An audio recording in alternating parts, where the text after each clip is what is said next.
Vampire RN here, and tonight we are gonna draw some labs in the middle of starting a peripheral IV. So the goal is to start the IV, and in the middle of that, we will draw a peripheral lab.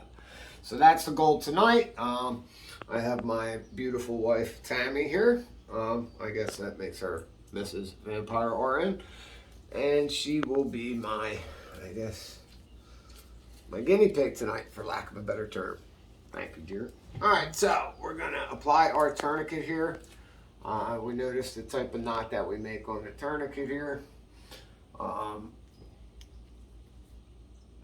so that's an easy slip knot where we can just pull to release when we're finished. We have our sterile field underneath my wife's arm.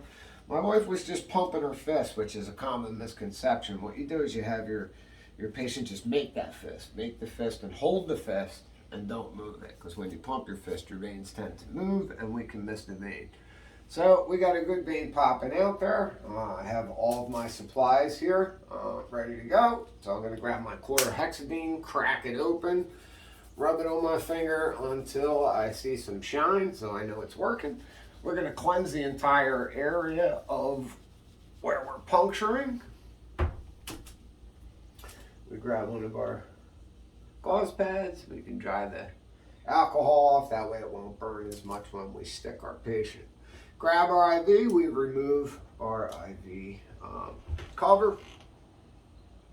Now I'm right-handed, so my dominant hand is going to hold the IV here and puncture the skin. So I'm going to hold it here, and as you see, I am supporting the vein, and I'm starting the IV right at the base of the vein. And once I enter the vein, you'll notice that the chamber on the stylet fills up. Once that occurs, we're going to then grab our extension. We're going to take our cap off. I'm then going to extend the catheter into the vein as I pull the stylet out, but then I'm going to get the extension on so the blood doesn't come out. So once we have that on, how quick that was for the blood to come out. It was quick. and then going to secure that with my piece of tape that I have made up for a chevron. And we're going to bring that across.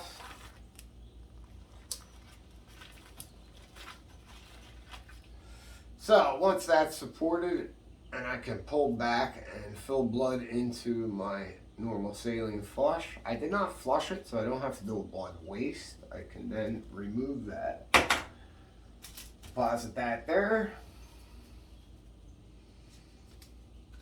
We're then going to cover it and continue, after you cover it, continue to have your tourniquet on the arm, because you still have to get your labs out of your line. So I'm going to scrub my hub down with my alcohol wipe. I scrub 15 around the side, 15 around the top and side.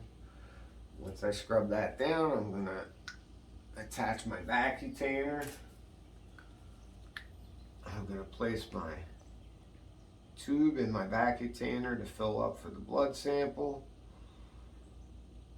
And then I'm going to remove that, as well as the vacutainer. At that point, we can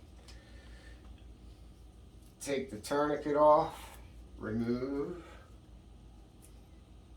the border of the tegaderm. You're going to date this in a hospital. I'm not going to do it here. But you put your date and initials on there. And then, when you're finished, you don't want to leave your line filled with blood. So you're going to grab a flush. You're going to scrub your hub down. You're going to attach your flush and slowly flush it back out. Once you clear your line out, clamp your line, and you now have a working IV that you can use for certain IV antibiotics. You can use it for a bunch of different things that we do. That's your IV access with a blood draw. So until the next lesson, this is Vampire RN. Peace out.